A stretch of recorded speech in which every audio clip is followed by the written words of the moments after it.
welcome back to the SBK Betting Podcast. We're in that period of the year where we jump from flat to jumps and all things all over the place a little bit. But we were very pleased that we got the flat season back to an absolute flyer last weekend. SBK sponsored the Lincoln, and just the way it should pan out, that the SBK tipster, our man online with us, TC, backed the winner, tipped the winner, 49-1 officially. Johan in the Lincoln. TC, are you still recovering from what must have been an epic weekend?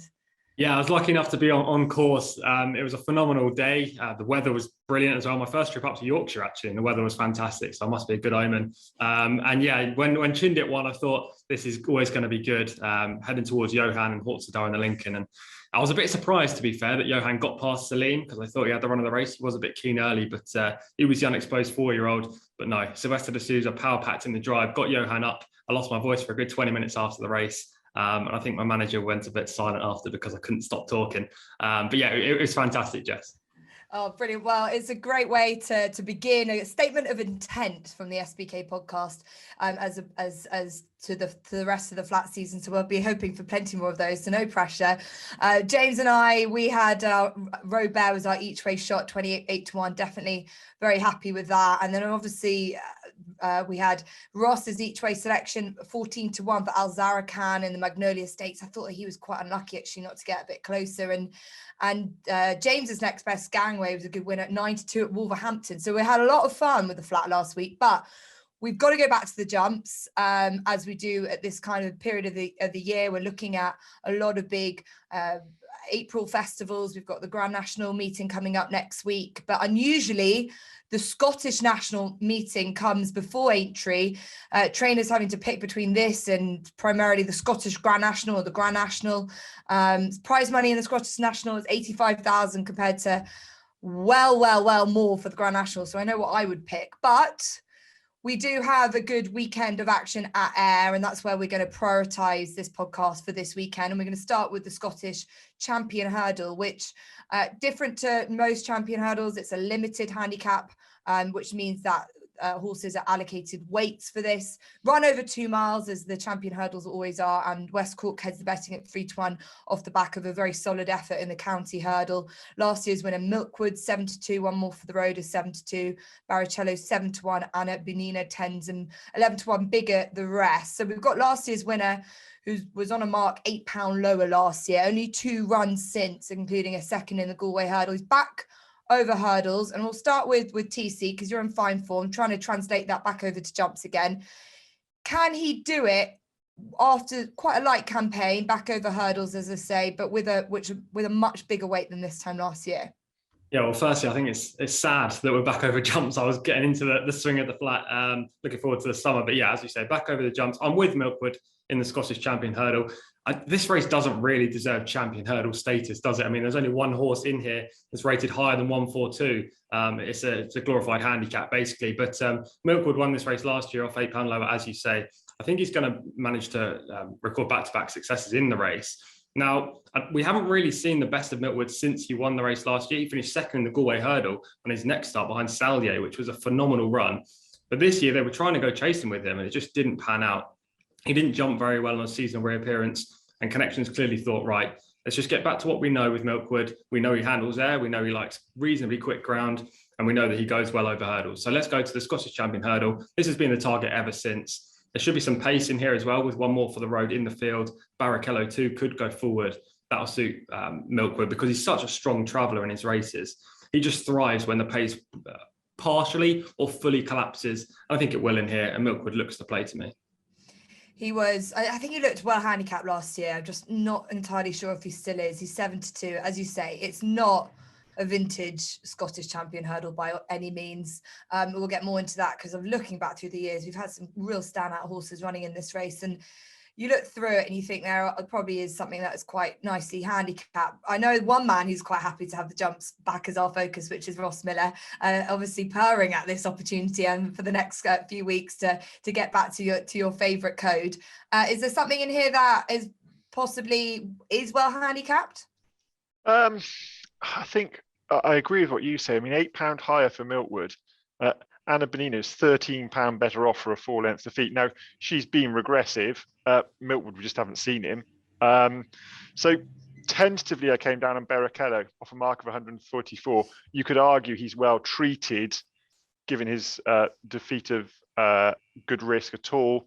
Gave him £6, beat him half a length. Now, you have to factor in that Good Risk at all has clearly improved for stepping up in trips. So you can't take it literally.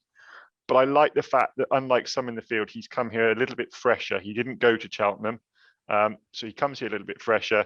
His form has been very solid. Brian Hughes chasing down that 200. I thought at 7-1 he was a fair shout in a poor race that I haven't got a hugely strong opinion on. Yeah, I would be the same opinion. Not a massive race in terms of depth. I've touched on this point that looking back over the years, we've seen horses with low weights in this come good. Chesterfield, Midnight Shadow, and Cockney Sparrow in 2014 with 9 stone 11, helped by My Tental Yours, who pushed the weights down for everything. I'll come to you next, James. Has Milkwood's big weight helped anything at the bottom of the handicap here? Well, firstly, back to Milkwood. I think he's our most likely winner, but I'm concerned. Last year he ran Betfair third in the county, and then he won a Scottish Champion Hurdle. So clearly that Chase debut was a disaster. I'm not sure anything really cropped up. So for me, I want to see how strong he is in the market on the morning. So I'm going to go each way. One of those lightly weighted ones, Socialist Agenda for Laura Morgan. She's a trainer that's impressed this season in particular. It didn't start off that well. Socialist Agenda was free from free in his bumpers. He's actually an ex-Gredley horse, George Scott trained, picked up very cheaply a few years ago. The team has been patient with him, but he got a nice mark. He won both his hurdles so far. The last one was a valuable race at Musselburgh. Now he's actually 6 man out the handicap. So the fact that a shoe trainer like Laura Morgan is prepared to risk that handicap mark for a big prize, I think he's a crack in each way. Angle into a race where there's question marks over the top two. West Cork had a hard race at Cheltenham, which would have been his main aim of the spring festivals. And obviously Milkwood, I'm just slightly concerned as to what Milkwood's going to turn up. And I think the market will tell us a lot more on the day. So I'm going to put an each way one, and that's Socialist Agenda. Okay, 12-1, 9 runners, so definitely each way value around. I'm going to take a differing opinion with West Cork. I thought he ran an absolute blinder in the county, and what I'd imagine is going to turn out into a good race. All the right horses were in and around him, and yes, he's probably laid out for that, but he's been very lightly raced this year. He's been lightly racing his whole career because of through to injury, and he's only up £1 for that good run. And I think that form is head and tails above a lot of these. So yes, he's 3-1 favourite, but he probably could be. It could be a lot shorter than that, and he might be come the day. But as James has rightly pointed out, it would be interesting to see if there's any move from Milkwood. But yes, not a rate filled with depth. Neither is the next race, where we're going to look at the Future Champions Novice Chase at 3 o'clock over 2 mile, 4.5 furlongs. In terms of, there's not a huge amount turning up. There's only the 5, but it is a bit of a puzzle to work out because all of them have huge question marks. There's nothing that's coming in here in huge form, and there's only 2 of them that come here off the back of a win. Manila Drama is currently the 9-4 favourite. Do Your Job is one of those that comes in off the back of a win. He's 5-2. Rodoto 9-2. Kilty Briggs 5-1. Jacquemart 11-2. There's really not a huge amount separating all 5 in the betting, because that makes it a very tricky puzzle to solve. I'll start with Ross first, because we had a very good day a few months ago now when we all, I think, got on Pick Dory, a horse that I think it was a good weekend for you in general, Ross. And that was when Manila Drama was comprehensively beaten by Pick Dory. What do you think of that run? And I just felt like Kempton just didn't suit, so perhaps our air might be a nicer track for him. Yeah, I agree. I have to say, this is probably one of the least favourite races we've covered since the start of the season. Future Champions, yeah, right. Do Your Job as a horse, I thought, was as much of a certainty as I ever get with horses last time, stepping up in trip. I wrote about him on the SBK platform as a well-handicapped horse, and he fell in last time. So I've gone pretty cool on him. Il Ridotto has looked a weak finisher since winning impressively at Newbury. He could improve for a step up in in trip back on better ground. But he's worn a tongue tie his whole career with Paul Nicholls, and it wouldn't surprise me if he's one that we see next season having off the back of a wind up at the start of the year. So Medela Drama was the selection. I'm paying to back favourites and certainly put up favourites at the best of times, but he's not the best jumper. He's got a £5 penalty concede, but I think probably a repeat of his Haydock win is probably going to be good enough for this, and he does again come here fresher than some that have sort of gone to Cheltenham. So I mean, a really poor race. I won't be having a bet in it, but if you ask me who I thought would win, probably Manila Drama.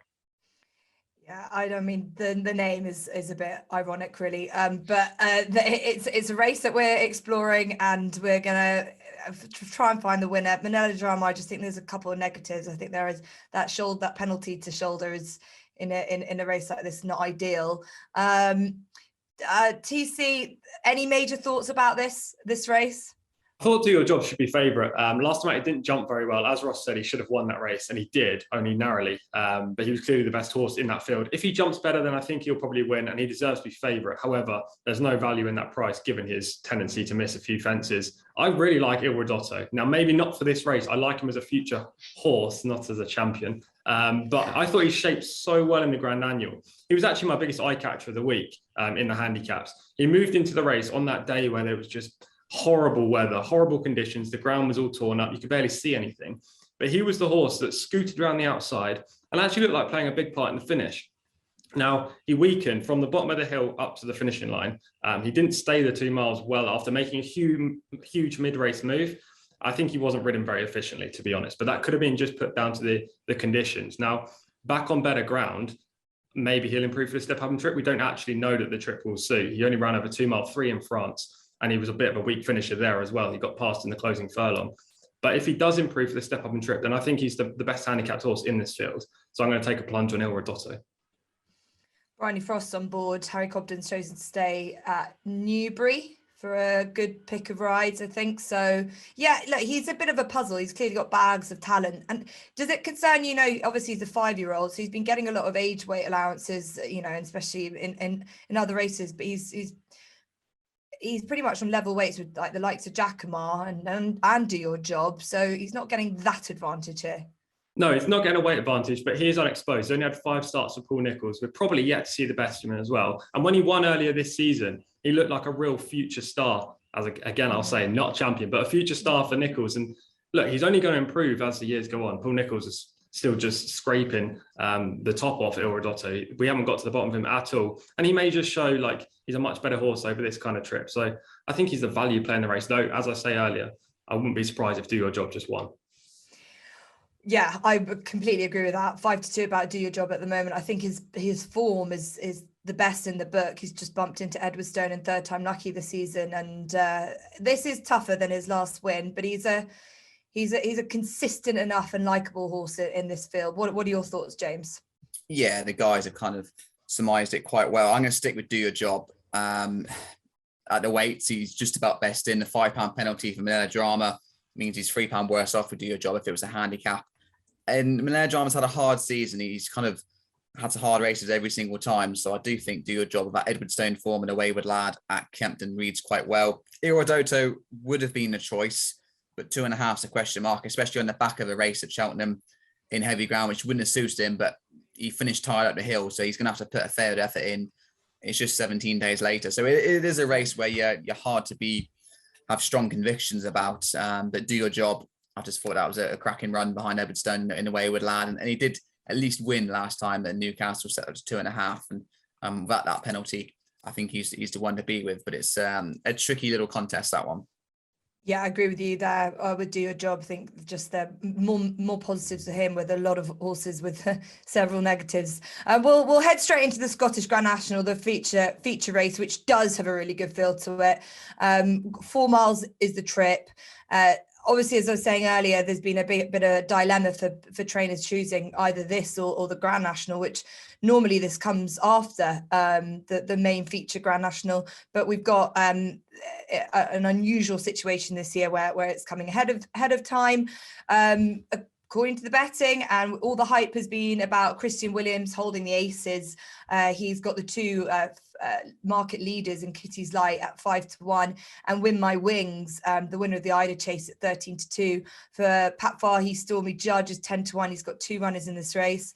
The Ferry Masters 11s, the Wolf 12 with Major Dundee, Fantastic Ass for the Twiston Davises is 14, along with Ashtown Lad and History of Fashion, who's the other runner for Pat Fahey. We've got plenty of other prices that we can come into depending on who the lads have chosen here.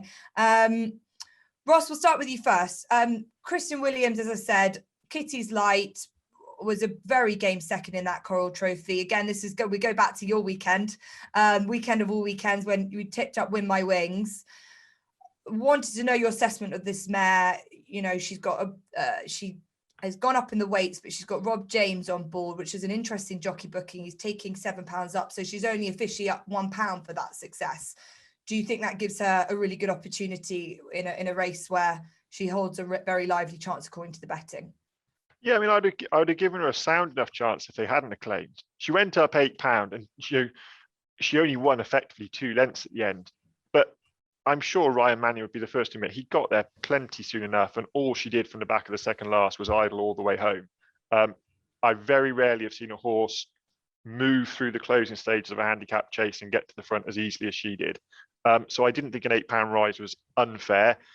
The fact they've taken £7 off with Rob James, who was put in for some big rides at Cheltenham, so he's clearly held in some regard, can only help her.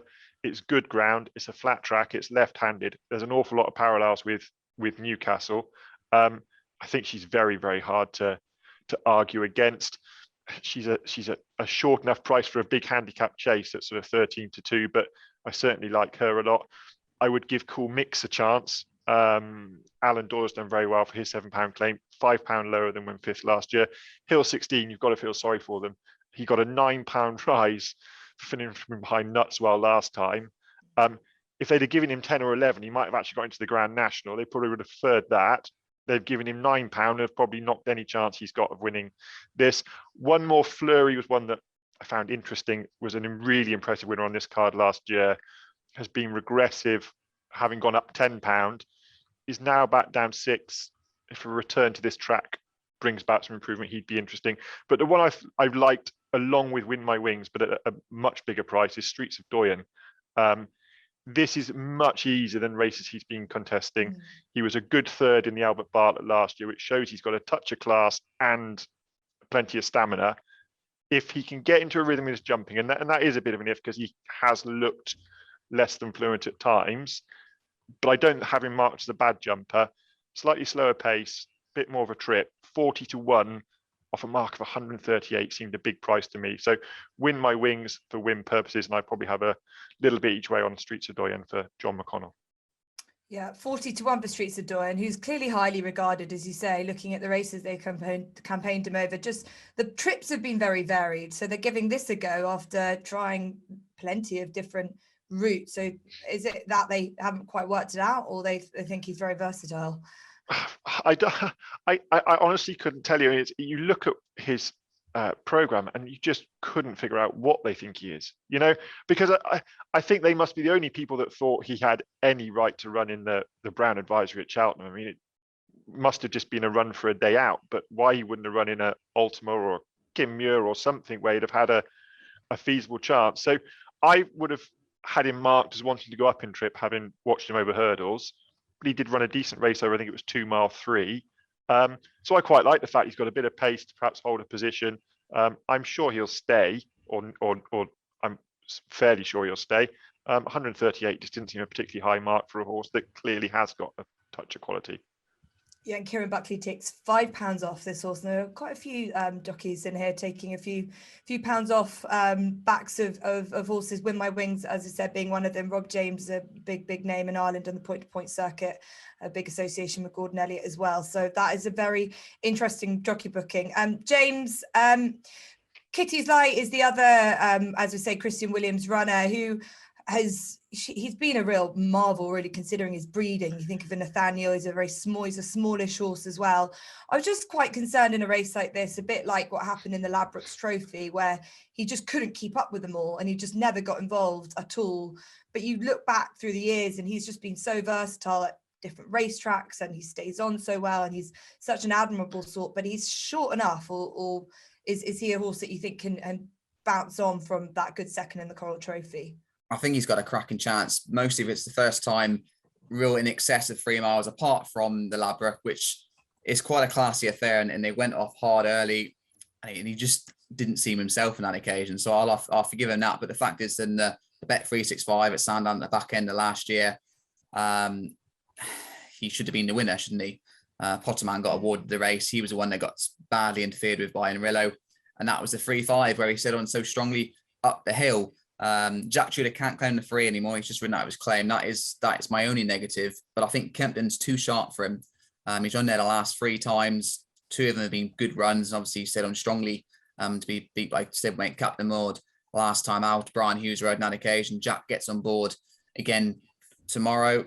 I think the fact that they are putting a £7 claim Win My Wings, not Nick Schofield, who has ridden Win My Wings to win before, does suggest that they think the handicap has got her about right, and this might just be a little bit too much for her. So I think definitely Kitty's Light's the number 1 from the yard, and I don't think it's that strong a Scottish National. I thought the Framemaster, another one that could certainly go at an each way price and be in the frame once again, like he was last year and finishing 4th. But the each way market's kind of been taken up by him. He's now single figure price, so that's not that great in each way bet. And I just think Kitty's Light, yes, short head in the market, but he's number 3 in at the weights. I don't think it's that great at Scottish National, and he's quite a confident selection really for the amount of runners we've got in the race.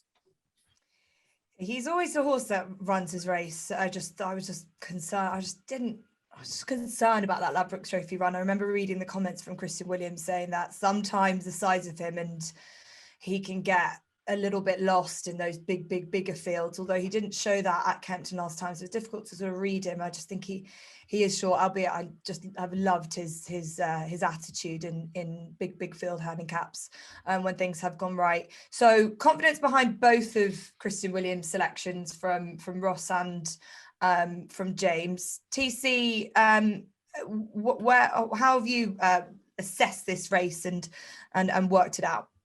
I respect both of Christian Williams' runners. I have to say that I think Kitty's Light's the right favourite in the race, and I definitely wouldn't be surprised if he won. Last time out at Kempton, I thought he shaped really nicely, and he deserves a crack at this prize, and probably deserves to win a race like this, given how well he's competed in similar contests over the last year or 2 years.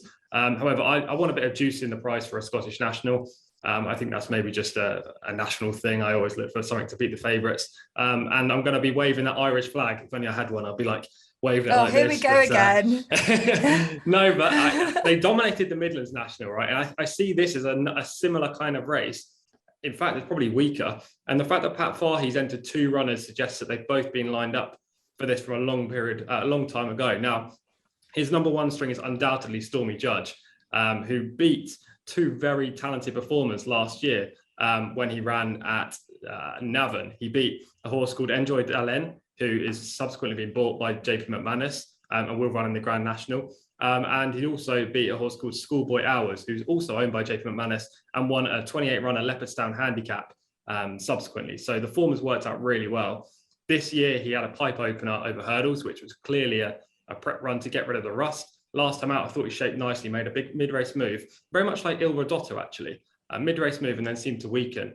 I just don't think he was 100% for that. He's been left on his Irish mark. There's no Irish tax here, Ross. 139. I think Stormy Judge is the play. You sounded like you need to give JP McManus a call and ask him why he hasn't bought Stormy Judge after this, but he might do should Pat Fahey get this winner in the bag. I think I read somewhere that Pat Fahey is always, I thought it was quite random, always wanted to win the Scottish National because he had a favourite in the race back in the 90s that had to be pulled out the day of the race because the ground was too quick. So he's always wanted to come back, and the jockey booking is pretty confident, isn't it, with Danny Mullins? Well, he's probably the best rider in the race, isn't he, Danny Mullins? We've all seen his prowess over the last few months. He's a brilliant rider. The fact he's come over just to ride Stormy Judge has to be a pointer in itself. And I love the fact that you just said about Pat Fahey wanting to win the race. I didn't know that, so I'm even more confident now. Well, let's see. As you say, got 2. He's firing 2 bullets at it. And yeah, I liked his line. He said he needed the run in the Leinster National last time, should leave him spot on. So That's a nice selection there, a bit of juice, more juice in that price. As you say, 10-1 currently. I have found this race quite tricky, but I'm going to side with Fantasticas for the Twiston Davises. I think his third behind Lon Press at Cheltenham on New Year's Day now reads really well, and that was obviously on a trip much too sharp. He's another to tackle this 4 mile distance. He is a novice, but I think that novices have had a good record in this race, as have the Twiston Davises. Sam is actually the most successful jockey in this race, and might compete with Danny Mullins, and TC is one of the best riders as well. He's had 1 winner and 9 placed. Nigel said 1 winner and 9 placed, but Sam, as I said, has won it twice and been placed 4 times from just 11 starts in this, which I thought was quite good stats. The other names I'm going to throw out, I think if you like Win My Wings, like Ross does, then you can have a couple of pounds each way on the horses that were just behind her in the Ida Chase, and that's both Innisfree Lad and Court Master. Court Master, I think a little bit more of who stepped up in trip with plenty of encouragement, and he comes into this off the same mark. He's a really fine jumper, which you definitely need, and I think he's a bit more value at 18-1 than obviously Win My Wings, who was 8 and a bit lengths ahead of him that day. So if the handicapper has got the better of her, and it doesn't work out with Rob James, then we've got Court Master, who wasn't disgraced in behind her. So that is the Scottish National, the feature race at Ayr on Saturday. We'll leave Ayr and we'll head to Newbury, who hosts their final race jumps meeting of the year, and their competitive looking novice mares hurdle finals, where we'll look at next. 2 mile, 4.5 furlongs. It's a grade 2. It's another limited handicap, and unsurprisingly, a big field. There's connections that for valuable black type for their mares. And the Grand National hopes Snow Leopardess won this in 2017, as did one of our mares, Tant CC, when it was just a listed race. We're gutted to see it's now a grade 2. Would have been fun to have won one of those. Anyway, the favourite is Speech Bubble, who's 7-2, who only found Love Envoy too good for her last time out at Sandown. We've got Corrie's Courage, who's unbeaten. She's 5-1. Sabrina, 13-2. And then a bit of a jump out to next door to Alice Tens. Holly Huntingo, Good Luck Charm, and Nina the Terrier is 11-1. So Ross, as I said, these connections of mares are always looking to find a bit of black type. It's quite an interesting race over the years, because you've found mares who've been another well-handicapped sorts, and can be quite a tricky puzzle to work out this race. Yeah, I thought it was a very tricky puzzle. The angle I took was that if you fancy Speech Bubble at 7-2, her penultimate run, she was an impressive winner at Newbury. 17 lengths behind was Largy G, again from Noel Williams, but Largy G gets a pull of £20 at the weights, and she's 50-1. I just thought that was far too big, given that reason alone.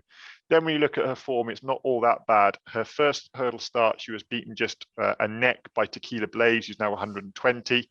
Second hurdle start, beaten 2 lengths, getting £10 by Dragon Bones, who's 132 rated. So a mark of 109 doesn't look unreasonable. She showed good form at the track. The long straight at Newbury seemed to suit her well when she finished third last time behind Speech Bubble. I thought 50-1 was far too big for a mare having just her 5th hurdle start in a race where you could make a case for pretty much most of the field. It's quite remarkable, really, that I think I can see at least 6 mares with a mark of 110 attempting to win a grade 2. It's just mental, really, but it is where it is, and that's how the program works out. James, what do you think in this? As Ross has said, there are mares with much better weight. Essentially, look, I've got a lot of respect for Speech Bubble, but is she too high in the handicap here? Well, she's a class act, isn't she? And she's done well in the bumper sphere and over hurdles when she's had to come up against strong competition. That second at Sandown in the Mares Final last year behind Flat Danish Girl was a good effort at 40-1. Then she ran well there again last time. Heavy ground, soft ground, real good form, and that kind of surface is not going to be that soft, and she's got to give away a lot of weight. Sabrina, she won at Ascot on her second bumper start. Unfortunately, effectively pulled up on her next run and missed 600 days off a track. It's taken her a while to find some form again, but I thought it was a cute win by Harry Cobden at Wincanton. He didn't really ask her for everything. He kind of nipped up the standside rail and was always going to get up, and he looked quite happy afterwards. And I just felt that off bottom weight, she's £2 handicaps, effectively £10 higher than Wincanton. It's a race where, like you mentioned, 6 of them are out of the weights. I don't think it's that strong a Mares Final. With Cheltenham, quite a few would have gone for the Mares Novice, and that probably would have given them too hard a race to come back for this race here. So I don't think it's quite as strong as recent years, and I just thought Sabrina for lightweight was certainly worth giving a chance to. Yeah, she's 13-2. Now, often does Paul Nicholls manage to get one well handicapped, but that looked the case at Wincanton last time.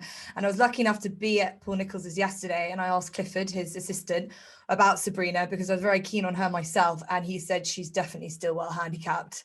And that's a man who doesn't normally say a huge amount, so I took that as a bit of a confidence boost.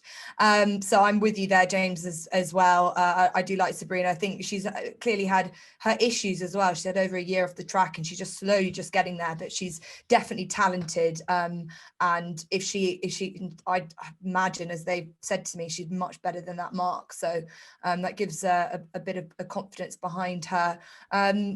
TC, I'll come to you for the final time for this week. We've had a couple of negatives around Speech Bubble. At least we're going against the favourite. Are you with her or against her? Well, I'm actually heading to Newbury, so I was looking at this race from a long period out. I think on Monday I started having a look at this race, and John Joe O'Neill was actually booked for Speech Bubble originally. Now, final declarations, 48-hour declarations, Gavin Sheehan's been booked, so there's a jockey change there. But I'm all over Speech Bubble. She's going to be my nap of the day, which we'll get to in a minute. But I think she's going to be primed for this race. As the lads have already mentioned, she won at Newbury earlier this season, and she won pretty decisively that day. She's better on testing ground, so I'm a bit disappointed that the forecast rain, which we had on Sunday for the whole of this week, hasn't really materialised. There was a bit of rain this morning, a bit of rain yesterday, but that's been about it.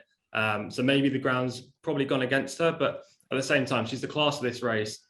She loves the track. She gets the trip perfectly. She's been primed at this event. I can't see her being beaten. She's going to be my nap of the day. Wow. There's a lot of confidence behind Noel Williams's mare. I was just looking at his stats quickly. He hasn't had a runner in the last 14 days. I know he doesn't have a huge amount of horses, but he's obviously been fairly quiet. But this is a big opportunity for him to land one of his biggest races of his career. We will stick with you then, TC. You've given us your nap. In a weekend where we've devoted all our time to jumps, you must have had a look at the racing at Lingfield. Yeah, of course I did. So as I say, I'll just go over the nap quickly, which is Speech Bubble and 245 at Newbury. But the next best, yes, is at Lingfield.